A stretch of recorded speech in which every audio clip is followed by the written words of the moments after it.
చిన్న ప్రార్థన చేసుకొని మరి ఈరోజు మొదటి వర్తమానాన్ని ప్రారంభించుకుందాం.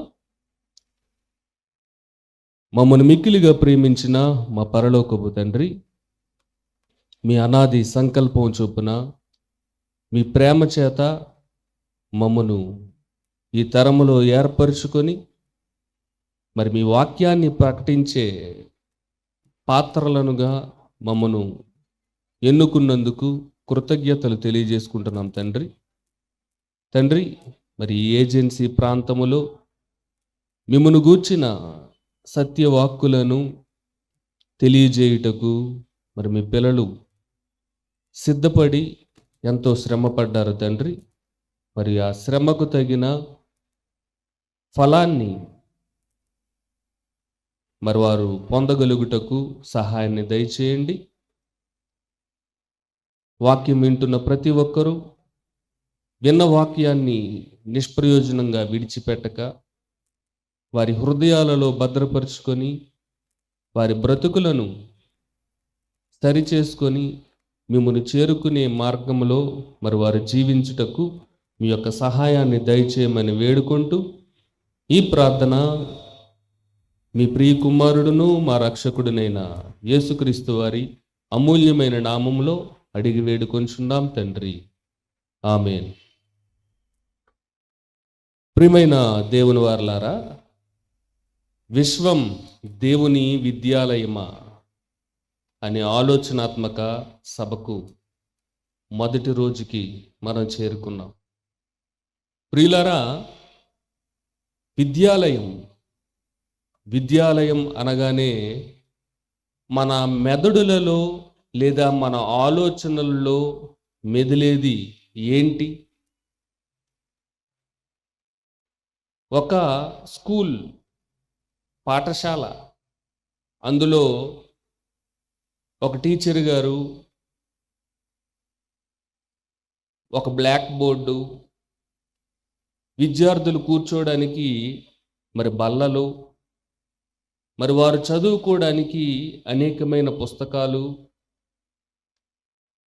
రకరకాల సబ్జెక్ట్స్, సోషల్ అని, మ్యాథమెటిక్స్ అని, సైన్స్ అని, రకరకాల సబ్జెక్ట్స్తో వివిధ రకాల పాఠాలను నేర్పేదే విద్యాలయము అని మనకి జ్ఞాపకం వస్తుంది. ఈరోజు ప్రభుత్వ విద్యాలయాలు మొదలుకొని ప్రైవేటు రంగ విద్యా సంస్థలుగా మరి గొప్ప పేరు సంపాదించుకుంటున్నటువంటి ఎన్నో విద్యాలయాలు మరి ప్రపంచవ్యాప్తంగా ప్రతి దేశములోనూ ప్రతి ప్రాంతములోనూ విస్తరించడం అనేది ఈరోజు మనం చూస్తున్నాం. ప్రతి మారుమూల ప్రాంతములోనూ అది ప్రయాణానికి అనువుగా లేకపోయినా, అక్కడ జనసంఖ్య చాలా తక్కువగా ఉన్నా, అది ఎంత మారుమూల ప్రాంతమైనా ఈరోజు ప్రభుత్వాలు, అది ఏ ప్రభుత్వం అయినా కానివ్వండి, ఏ రాష్ట్ర ప్రభుత్వాలైనా కానివ్వండి, విద్య అనేది ప్రతి ఒక్కరికి వారికి అందుబాటులో ఉండాలి అని ప్రభుత్వ నిధులను కేటాయించి మరి వారి కొరకు స్కూళ్ళు నిర్మించడం, వారికి పాఠాలు చెప్పడానికి టీచర్లని నియమించడం, మరి అక్కడ వస్తున్న పిల్లలకు విజ్ఞానం అనేది తెలియచేయాలని, అందరినీ జ్ఞానవంతులు చేయాలని ఈరోజు ప్రతి గవర్నమెంట్ కూడా కంకణం కట్టుకొని మరి ఎన్నో నిధులు వారి కొరకు కేటాయించడం అనేది జరుగుతుంది. మరి స్కూల్ని బాగా అభివృద్ధిపరిచి మరి విద్యార్థులకు మరి ఆకర్షింపజేయడానికి ఎన్నో రకాల పథకాలను ప్రవేశపెడుతూ మరి వారికి ఆహారాన్ని కూడా అందిస్తూ వారికి విద్యను ఉన్నతమైన స్థితిలో అందించాలని మరి డిజిటల్ క్లాసెస్ అని, లేదంటే ప్రొజెక్టర్ ద్వారా క్లాసులు చెప్పించడం, ఆన్లైన్ క్లాసెస్ చెప్పించడం, ఇలా విద్యాలయాలు ఈరోజు ఎంతో అభివృద్ధి చెందాయి, రోజు రోజుకి విస్తరిస్తున్నాయి. ఎందుకు ఇటు ప్రభుత్వాలు కానీ ఇటు ప్రైవేటు సంస్థలు కానీ ఎందుకు ఇలా కృషి చేస్తున్నాయి అని అంటే, ఈ విద్య ద్వారా, ఈ విద్యాలయాల ద్వారా వారిని ప్రయోజకుల్ని చేయాలని, దేశ అభివృద్ధిలో మరి వారంతా ఉన్నతమైన పాత్రలను పోషించి వారి పరిసరాలలో ఉన్నవారు, మరి వారి రాష్ట్రము, వారి దేశము అంతా సంతోషంగా ఉండాలని, అభివృద్ధి బాటలో నడవాలి అని మరి ఎన్నో స్కాలర్షిప్స్ పెట్టడం, భోజనం వసతి కల్పించడం, ఉచిత పుస్తకాలు ఇవ్వడం, వారి కొరకు స్కూల్ బ్యాగ్స్ ఇవ్వడం, ఇలాంటివి ఎన్నో చేస్తున్నారండి. మరి ఈ విద్యాలయాలలో మరి ఎంతమంది సంపూర్ణమైన జ్ఞానాన్ని గ్రహించగలుగుతున్నారు అని మనం ఆలోచించగలిగితే,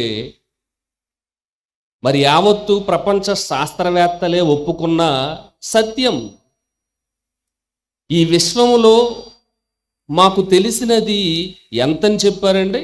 ఈ విశ్వంలో మాకు తెలిసినది ఎంత అన్నారు అని అంటే, కేవలం 10% మాత్రమే, కేవలం 10% మాత్రమే మాకు అవగాహన అనేది ఉంది. ఈ సృష్టి అంతటిని పరిశీలిస్తే మేము ఎప్పటి వరకు తెలుసుకున్నది ఎంత? ఈ సృష్టి అంతా 100% అనుకుంటే మాకు అందులో 10% తెలిసింది అని ప్రపంచ శాస్త్రవేత్తలు, నాసా శాస్త్రవేత్తలు వారు అంగీకరించడం అనేది జరిగిందండి. మరి వారు ఈ ప్రకృతిని చూసి ఎన్నో శాస్త్రాలను కనిపెట్టారు, ఎన్నో జంతువులను చూసి జంతుశాస్త్రం అని మరి వారు ఒక శాస్త్రాన్ని రూపొందించడం, మరి వారు తెలుసుకున్నటువంటి జంతువుల గురించి దాంట్లో ప్రస్తావించడం, ఏ జంతువు ఆయుష్కాలం ఎంత, ఏ జంతువు ఏమి తింటుంది, మరి వాటి సంతానాభివృద్ధి ఎలా జరుగుతుంది, వాటి జీవిత కాలం ఎంత, వాటి జీవిత చరిత్ర ఏంటి అని వారు తెలుసుకున్న జంతువుల గురించి ఒక శాస్త్రంగా వారు రాసి, ఆ శాస్త్రంలోని విషయాలనే నేటి విద్యాలయాలలో పిల్లలకు బోధించడం అనేది జరుగుతుంది.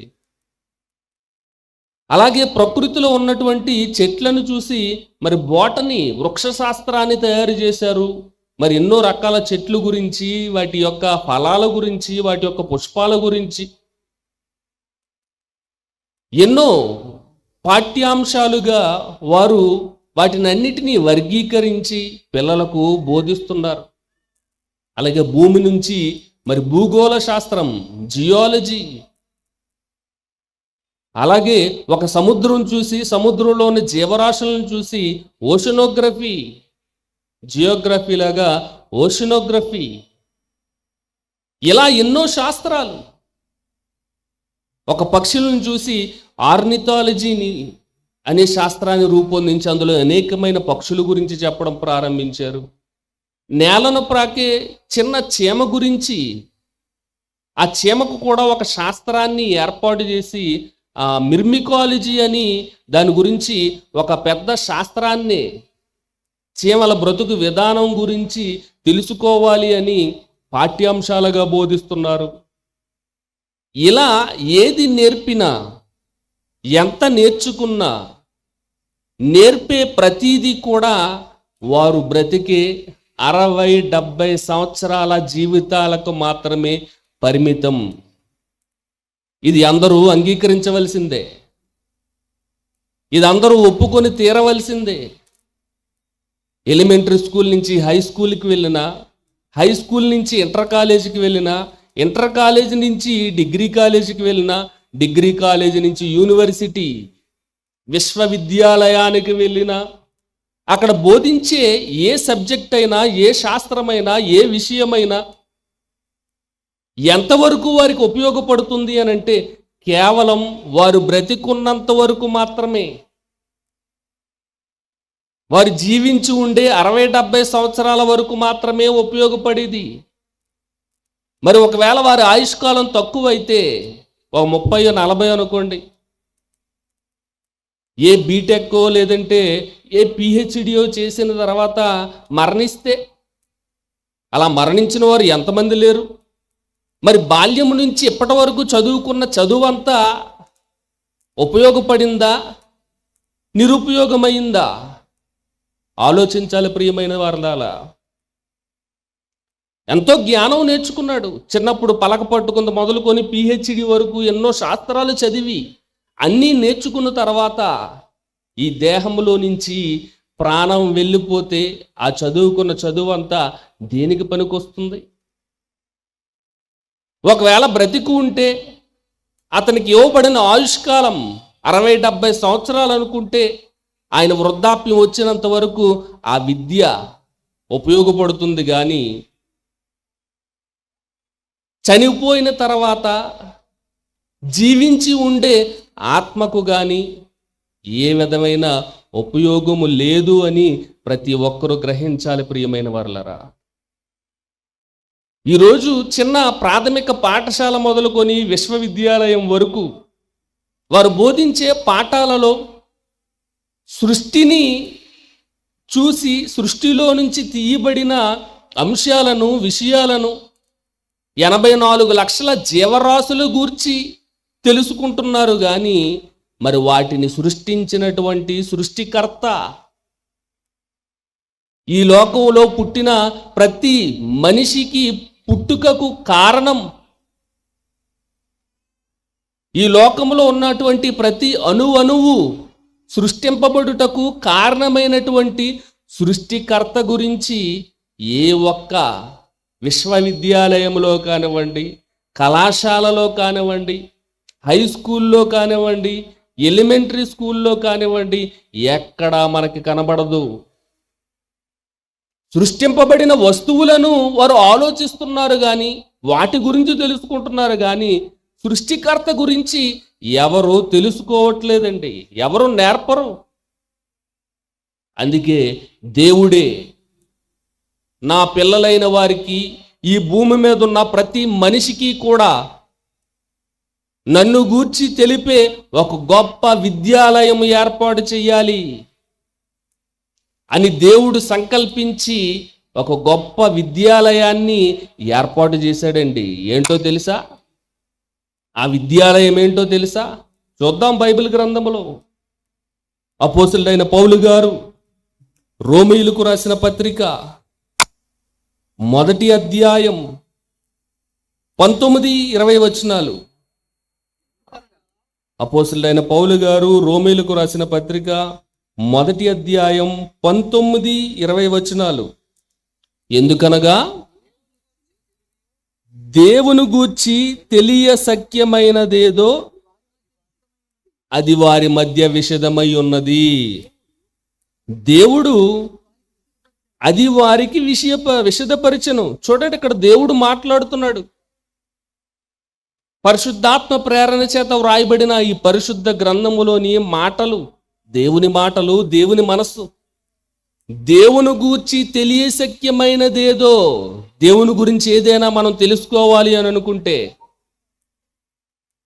ఆయన గూర్చి గ్రహించాలి అని అనుకుంటే, ఆ తెలియవలసినది ఏదో, దేవుని గూర్చి తెలియవలసింది ఏదైనా ఉంది అని అంటే ఆ తెలియవలసినది ఏదో అది వారి మధ్య విషదమై ఉన్నది అని అంటున్నాడు. దేవుని గూర్చి పూర్తిగా విషదపరిచేశాడంట, దేవుని గూర్చి పూర్తిగా తెలియజేయబడిందంట. మరి అది ఏ రకంగా తెలియజేయబడింది అని అంటే అది దేవుడే వారికి విషదపరిచెను. చూడండి, దేవుని గురించి దేవుడే చెప్పాలనుకొని ప్రతి విషయాన్ని కూడా నేను తెలియజెప్పాను, నేనే వివరించేశాను, వారి దగ్గర విషదపరిచాను అని దేవుడే చెప్తూ అది ఎలా తెలియపరిచాడు, ఎలా విషదపరిచాడు, ఏ రకంగా ఆయన తెలియపరచాలనుకుంటున్నాడు తనను గూర్చి. ఆ తర్వాత మాటల్లో మనం చదవగలిగితే, ఆయన అదృశ్య లక్షణములు అనగా ఆయన నిత్య శక్తియు దేవత్వమును జగదుత్పత్తి మొదలుకొని సృష్టింపబడిన వస్తువులను ఆలోచించుట వలన తేటపరచబడుచున్నవి. చూడండి, దేవుని గూర్చి తెలియశక్యమైనది ఏదైనా ఉంది అని అంటే అది ఎలా తెలియపరచబడుతుందంట? ఆయన నిత్య శక్తి కానీ, దేవుని యొక్క తత్వం, ఆయన యొక్క పరిస్థితి, ఆయన యొక్క ఉద్దేశాలు, ఆయన యొక్క మనస్తత్వం ఏంటి, ప్రతీదీ తెలియాలి అని అంటే ఎక్కడికి వెళ్ళాలంటున్నాడండి? వేటిని చూడాలంట? జగదుత్పత్తి మొదలుకొని సృష్టింపబడిన వస్తువులను ఆలోచిస్తే. జగదుత్పత్తి, ఈ జగత్తు ప్రారంభం నుంచి మనం ఆలోచించగలిగితే, సృష్టింపబడిన వస్తువులను ఆలోచిస్తే మనకి ఎవరి గురించి తెలియపరచబడుతుందంట? దేవుని గూర్చి తెలియపరచబడుతుంది.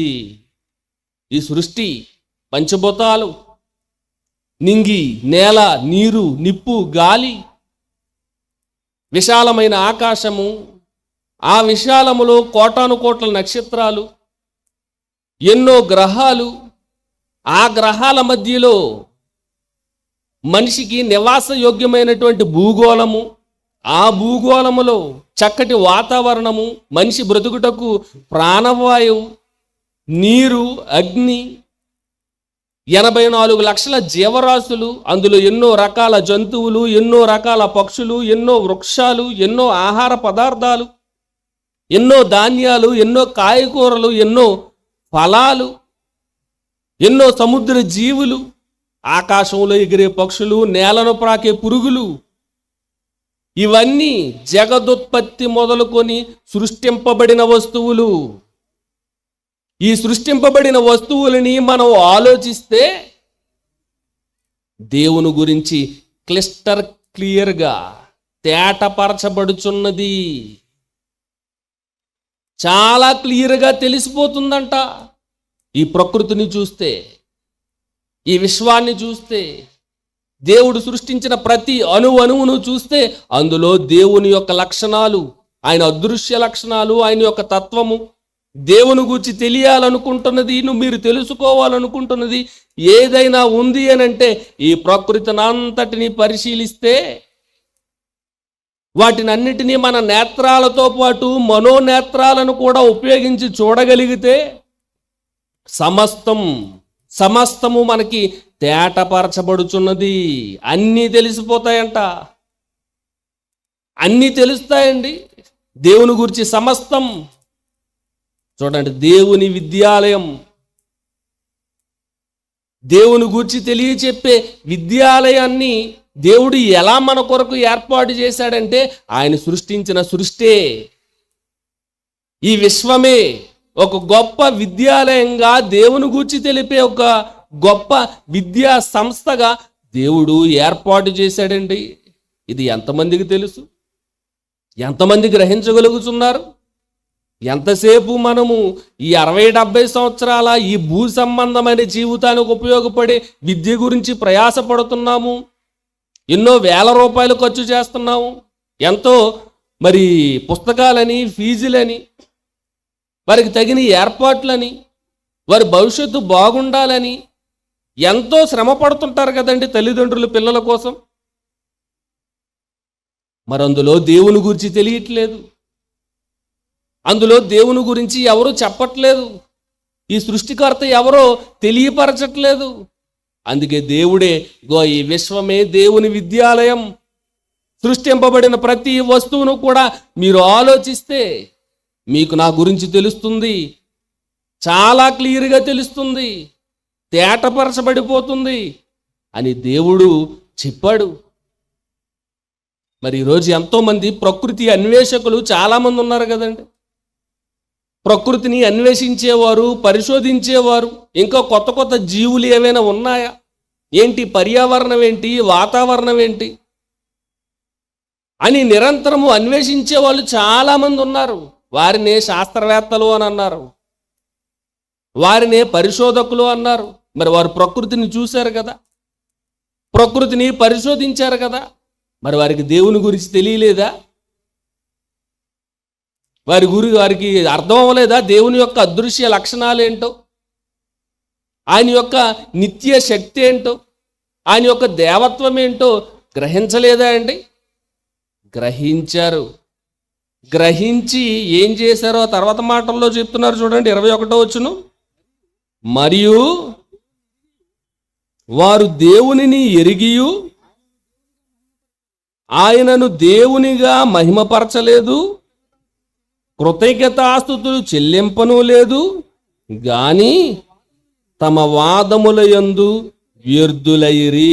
చూడండి, వాటినన్నిటిని పరిశోధించి దేవునిని ఎరిగారంట. దేవునిని ఎరిగియు ఆయన్ని దేవునిగా మహింపరచలేదంట. ప్రకృతిని చూసి దేవుణ్ణి తెలుసుకున్నారు, ఆయన అదృశ్య లక్షణాలను కనిపెట్టారు. ఈ ప్రపంచాన్ని నడిపిస్తున్నటువంటి, గ్రహాలని పరిగెత్తిస్తున్నటువంటి, భూమిని పండింపజేస్తున్నటువంటి, సూర్యచంద్ర నక్షత్రాల ద్వారా కాలాలను, దినాలను, సమయాలను ఏర్పాటు చేస్తున్నటువంటి దేవుని యొక్క నిత్య శక్తి ఏంటో శాస్త్ర ప్రపంచం గ్రహించింది.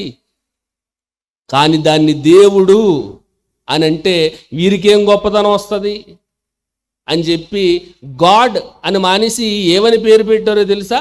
ఆ నిత్య శక్తికి, ఆ దేవత్వానికి ద గ్రేట్ అట్రాక్టర్. ఏదో తెలియని అద్భుతమైన సూపర్ పవర్ ఈ విశ్వంలో ఉంది. ఒక ఆకర్షణ శక్తి, ఒక అట్రాక్షన్ వల్లనే ఇదంతా నడిపింపబడుతుంది అని ది గ్రేట్ అట్రాక్టర్ అని అక్కడతో పేరు పెట్టి ఆపేసిందండి. దేవుడు ఉన్నాడని చెప్పట్లేదు. వారు దేవునిని ఎరిగియు ఆయనను దేవునిగా మహిమపరచలేదు, కనీసం థ్యాంక్స్ కూడా చెప్పలేదటండి. కృతజ్ఞతాస్తుతులు చెల్లింపలేదు, కానీ తమ వాదముల యందు వ్యర్థులైరి. వారి అవివేక హృదయము అంధకారమయమాయను, తాము జ్ఞానులమని చెప్పుకొనుచు బుద్ధిహీనులైరి. చూడండి, బుద్ధిహీనులైపోయారంట. ఎంత అన్వేషించి ఏం తెలుసుకున్నారంటే, మాకు తెలిసింది 5% మాత్రమే. ఈ 5% మాత్రమే మీకు పాఠ్యపుస్తకాలలో పెట్టి నేర్పిస్తున్నాము. ఇంకొక 5%, 5% ఏదో చూచాయిగా తెలుసు తప్ప సంపూర్ణంగా మాకు తెలియదు. చూడండి, శాస్త్రవేత్తల ప్రతిభ. వారు జ్ఞానులమని చెప్పుకొనుచు బుద్ధిహీనులైరి అని చెప్పి ఎప్పుడో 1వ శతాబ్దం అండి. శాస్త్ర ప్రపంచం అనేది ఈ ప్రపంచానికే పరిచయం కాక మునుపు దేవుడు చెప్తున్నటువంటి మాటలు. ఈ ప్రకృతిని చూస్తే దేవుడు మనకు అర్థమవుతాడంట, దేవుని గురించి సంపూర్ణంగా తెలిసిపోతుందంట. అందుకే 1వ శతాబ్దంలో యేసుక్రీస్తు వారు ఈ లోకానికి వచ్చి ఆయన బోధించే ప్రతి బోధవాక్యము, ఆయన చెప్పే ప్రతి మాట దేనిని చూపించి బోధించారో, దేవుని గూర్చి తెలిపే విద్యాలయంగా ఆయన దేనిని ఉపయోగించారో మనం బైబిల్ గ్రంథంలో చూడగలిగితే, మత్తయి సువార్త 13వ అధ్యాయం, మత్తయి సువార్త 13వ అధ్యాయము 35వ వచనం. మత్తయి సువార్త 13వ అధ్యాయము 34, 35 వచనాలు. నేను నా నోరు తెరిచి ఉపమాన రీతిగా బోధించేదను, లోకము పుట్టినది మొదలుకొని మరుగు చేయబడిన సంగతులను నేను తెలియజెప్పేదను అని ఎక్కడో కీర్తనల గ్రంథంలో యేసుక్రీస్తు వారు పుట్టిన తర్వాత నెరవేర్చబోయే ఒక ప్రవచనం గురించి ముందుగానే వ్రాయబడిందని తెలియపరుస్తూ ఏమంటున్నారు చూడండి, అని ప్రవక్త చెప్పిన మాట నెరవేరునట్లు యేసు ఈ సంగతులన్నిటినీ జన సమూహములకు ఉపమాన రీతిగా బోధించెను. ఉపమానము లేక వారికి ఏమీ బోధింపలేదు. చూడండి, ఉపమానం అంటే ఏంటండి? ఉపమానం అంటే ఉదాహరణ లేదా పోలిక, పోల్చి చూపించటం. యేసుక్రీస్తు వారి బోధలు 1వ శతాబ్దంలో ఆయన 30వ ఏట బోధ ఆరంభించి సిలువ మీదకెక్కి చనిపోయి తిరిగి లేచి తర్వాత 40 దినాలు శిష్యులతో పాటు ఉండి తర్వాత మేఘారూఢుడై పరమునకు చేర్చబడిన దినము వరకు ఆయన బోధ ఏ రకంగా ఉంది, ఎలా బోధించారో మనం ఆలోచించగలిగితే మత్తయి, మార్కు, లూకా, యోహాను ఈ 4 సువార్తలలో యేసుక్రీస్తు వారు బోధించిన అనేక విషయాలు మనకి అక్కడ కనబడతాయండి. ఆయన ఏది బోధించినా ఉపమానము లేకుండా బోధించలేదంట. మరి ఆయన ఎలాంటి ఉపమానాలు చెప్పారు, ఎలాంటి ఎగ్జాంపుల్స్ చెప్పారు? పరలోక సంబంధమైన, ఆత్మ సంబంధమైన, అదృశ్య శక్తి అయినటువంటి దేవుని గూర్చి తెలియపరచడానికి, ఆయన దేవుని గూర్చిన విద్యను ఈ లోక ప్రజలకు అభ్యసింపజేయడానికి ఆయన దేనిని విద్యాలయంగా ఉపయోగించారు అనంటే దేవుని చేత సృష్టింపబడినటువంటి సృష్టిని చూపించారు. దేవుని చేత సృష్టింపబడినటువంటి సృష్టి, ఈ జీవరాశులను, ఆకాశ పక్షులను చూడుడి అని అంటున్నారు. అవి విత్తవు, కోయవు, కొట్లలో కూర్చుకొనవు. ఆకాశ పక్షులను చూడండి, అడవి పువ్వులను చూడండి, ఈ విత్తనాలను చూడండి, పొలములో దాచబడిన ధనమును చూడండి, ఒక అంజూరపు చెట్టును చూడండి, ఒక పులిసిన పిండిని చూడండి, ఆకాశ నక్షత్రాలను చూడండి, ఈ వర్షాన్ని చూడండి, ఆకాశాన్ని చూడండి. చూడండి, ఎందుకు వాటిని చూపించారు? ఆయన బోధించిన ఏ ఉపమానమైనా ప్రకృతిలో చూపిస్తున్నాడు. ప్రతిదీ ప్రకృతిలో కనబడుతుంది. ఒక కోడిని చూడండి, కోడి తన పిల్లలను రెక్కల కిందకి ఎలా చేర్చుకుంటుందో చూడండి. ఒక పక్షిని, ఒక కోడిని చూపించాడు. ఎందుకు వీటిని అన్నిటినీ చూపించి బోధించాలి? అది దేవుని విద్యాలయము గనుక. దేవుని గూర్చి తెలియశక్యమైనదేదో అది వారి మధ్య విషిదమై ఉన్నది. ఆయన అదృశ్య లక్షణములు అనగా నిత్యశక్తియు, దేవత్వమును, జగదుత్పత్తి మొదలుకొని సృష్టింపబడిన వస్తువులను ఆలోచించుట వలన తేటపరచబడుచున్నది. ఈ ప్రకృతిలోని ప్రతి దానిని ఆలోచిస్తే దేవుడు ఖచ్చితంగా కనబడతాడు. దేవుని గూర్చి పూర్తిగా తెలిసిపోతుంది. అందుకేనండి యేసుక్రీస్తు వారు ఏమి బోధించినా ఉపమానము లేకుండా బోధించలేదు. ఈ ప్రకృతిని అనగా దేవుని చేత సృష్టింపబడిన వస్తువులను ఆయన చూపించి దేవుని జ్ఞానాన్ని, పరసంబంధమైన జ్ఞానాన్ని ఆయన బోధించడం ఆరంభించారండి. అంటే ఏది విద్యాలయం? దేవుని గూర్చి తెలిపే విద్యాలయం ఏది? ఈ ప్రకృతి, ఈ విశ్వం. ఈ విశ్వమే దేవుని విద్యాలయంగా మలిచి అనేకమైన సృష్టింపబడిన వస్తువులను మనకు చూపించి, దేవుడంటే ఇది, ఆయన క్యారెక్టర్ అంటే ఇది, ఆయన మనస్తత్వం ఇది, ఆయన ప్రేమ ఇది, ఆయన కోపం ఇది, ఆయన జాలి ఇది, ఆయన దీర్ఘశాంతం ఇది. ఎన్ని విషయాలు ఈ ప్రకృతి ద్వారా తెలుసుకుంటున్నామండి. ఎన్ని విషయాలు చెప్పారు యేసుక్రీస్తు వారు. యోహాను సువార్తలో మరొక మాటను మనం చూడగలిగితే, యోహాను సువార్త 3వ అధ్యాయము 12వ వచనం. యోహాను సువార్త 3వ అధ్యాయం 12వ వచనం. భూ సంబంధమైన సంగతులు నేను మీతో చెబితే మీరు నమ్మకున్నప్పుడు పరలోక సంబంధమైనది మీతో చెప్పిన ఎడల ఎలాగు నమ్ముదురు? చూడండి యేసుక్రీస్తు వారి మాటలు. నేను భూ సంబంధమైనవి మీకు చూపిస్తున్నాను, సృష్టింపబడిన వస్తువుల్ని చూపిస్తున్నాను, అనేక ఉదాహరణలు, అనేక ఉపమానాలను మీకు చూపించి పరలోక సంబంధమైన దేవుని గూర్చి తెలియజెప్పాలని నేను చాలా ప్రయత్నిస్తున్నాను. కానీ మీరు భూ సంబంధమైనవి అర్థం చేసుకోకపోతే పరలోక సంబంధమైనవి అర్థం కావు. ఈ భూ సంబంధమైన వాటిని మీరు నమ్మకున్న ఎడల, అవి మీరు గ్రహించకపోతే, వాటిని మీరు అర్థం చేసుకోకపోతే పరలోక సంబంధమైనవి ఇంకేం అర్థం అవుతాయి? అవి అదృశ్యమైనవి కదా. అవి కంటికి కనిపించవు కదా. అందుకే అదృశ్య లక్షణాలు, నిత్యశక్తి అవేవి కంటికి కనబడవు.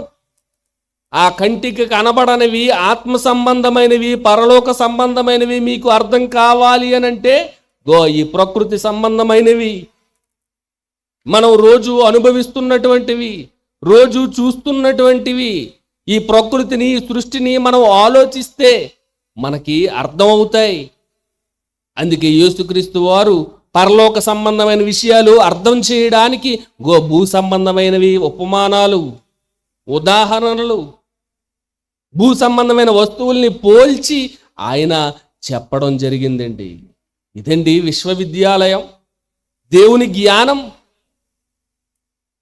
విశ్వమే దేవుని విద్యాలయంగా దేవుడు ఏర్పాటు చేస్తే ఆ ప్రకృతిని నిరంతరం అనుభవిస్తూ, అన్నిటినీ ఆస్వాదిస్తూ, అన్నిటినీ తింటూ, అన్నిటినీ త్రాగుతూ ఆ దేవునిని ఎరుగక ఎంతోమంది అభాగ్యులుగా కన్ను మూయడం అనేది జరుగుతుంది ఈరోజు. ప్రియమైన దేవుని వారలారా, వీటినన్నిటిని చూసి దేవుని గొప్పతనాన్ని మనం గ్రహించాలండి.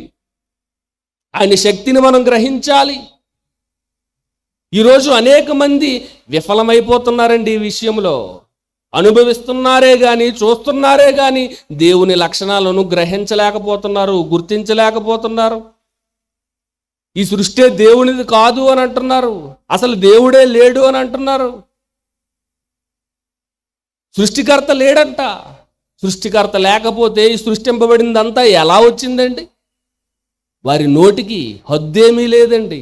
ఏది వస్తే అది మాట్లాడుతూ ఉంటారు, దేవుని మీద నిందలు వేస్తూ ఉంటారు, దేవుని గురించి చులకనగా మాట్లాడుతూ ఉంటారు. కానీ బ్రతుకుతున్నదంతా దేవుని వల్లనే.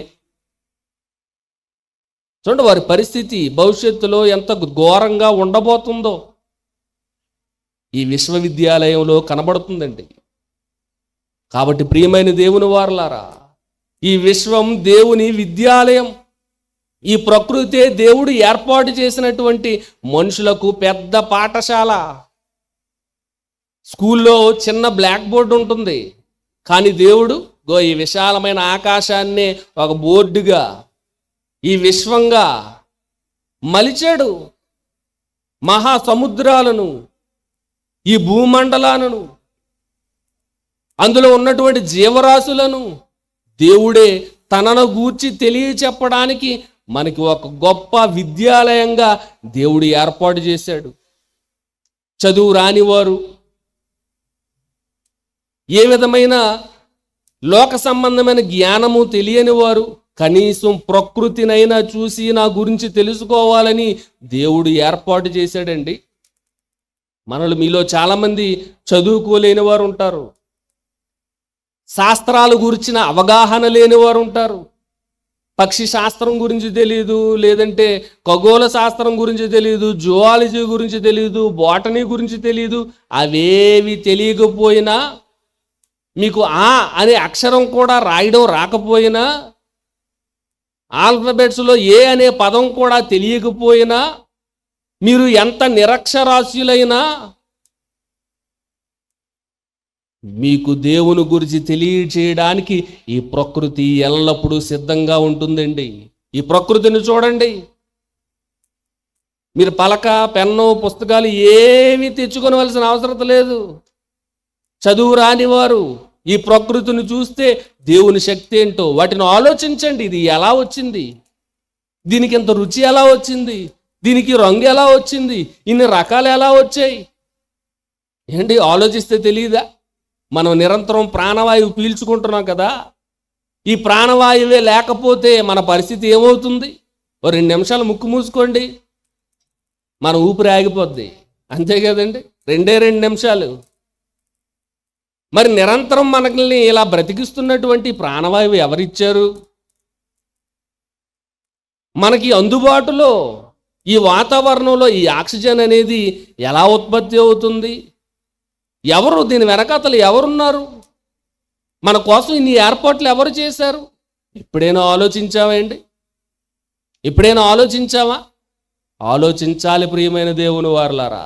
ఏదో పొద్దున్న లేచాము, మొహం కడుక్కొని టిఫిన్ చేసి, లేదంటే కొంచెం చలిదన్నం తినేసి పొలానికి వెళ్ళామా, లేదంటే పనికి వెళ్ళామా, సాయంత్రం వచ్చామా, మళ్ళీ వండుకొని తిన్నామా, పడుకున్నామా, మళ్ళా తెల్లారిందా. ఏదో సినిమాలో డైలాగ్ ఉందిలేండి, తిన్నామా, పడుకున్నామా, తెల్లారిందా. ఏండి, ఈరోజు ప్రపంచం అంతా అలాగే ఉంది కదండి. తిన్నామా, పడుకున్నామా, తెల్లారిందా.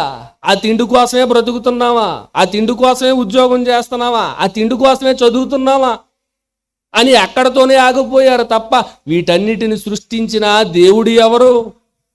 ఈ విశ్వాన్ని చూడండి, ఈ ప్రకృతిని చూడండి, సృష్టింపబడిన వస్తువులను ఆలోచించండి. అప్పుడు మీకు దేవుని గురించి క్లియర్గా తేటపరచబడుతుంది. ఆలోచించండి ప్రియమైన దేవుని వారలారా, ఈ విశ్వమే, ఈ ప్రకృతి దేవుని గూర్చి తెలిపే మహావిద్యాలయం.